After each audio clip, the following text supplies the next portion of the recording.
They didn't just try to own our bodies, they tried to cage our spirits. Out in that southern sun, there was this box. And no, I don't mean a shelter. I'm talking about a box made of wood and metal, just big enough to hold you if you didn't move.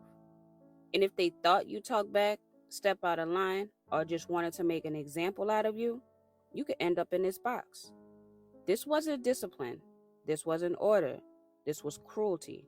And this was psychological warfare. But we're going to talk about it because we don't hide the truth. We honor it. They called it the punishment box. Some called it the hot box, the sweat box. But really, it was a torture chamber in plain sight. It was small, claustrophobic, a coffin you had to stand in. No room to sit, no room to stretch, no windows, no airflow. And when the sun was high, it turned into an oven. You'd be locked in there for hours, sometimes overnight, sometimes longer, with no food, no water, no place to go to the bathroom, just heat, hunger, and humiliation. And don't think it was just for men. There was no age limit, no gender restriction. Women were thrown in, children were thrown in, elders, anyone. Think about how we panic today when we hear a child's been left in a hot car. We know how dangerous that heat is in the sealed space. Now imagine being put in that kind of heat on purpose.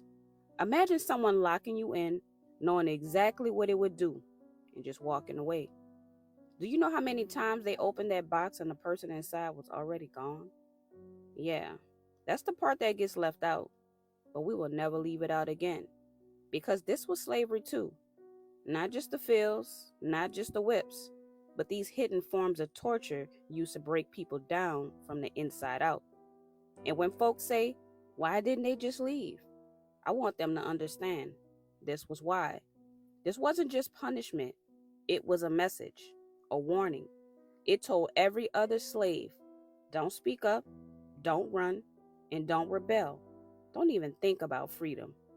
They were masters of fear, and this was one of their favorite tools.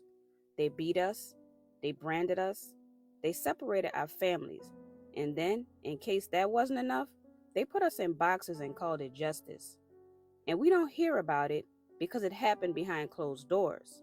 It wasn't like a public hanging or a town square whipping. This was the kind of evil they thought they could keep to themselves, out of sight, out of textbooks.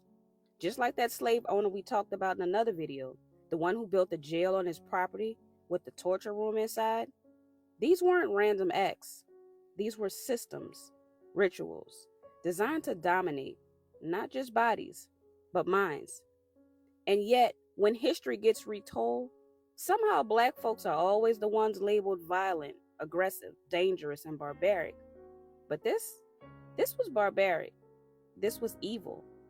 They forget this part, conveniently, of course, but we're not letting it stay forgotten because we're bringing all these stories back, not to dwell in pain, but to understand it, to name it, to honor the people who survived it, the ones who stood inside that box and lived to tell the tale, the ones who didn't, and the ones who passed down strength so deep we're still pulling from it today.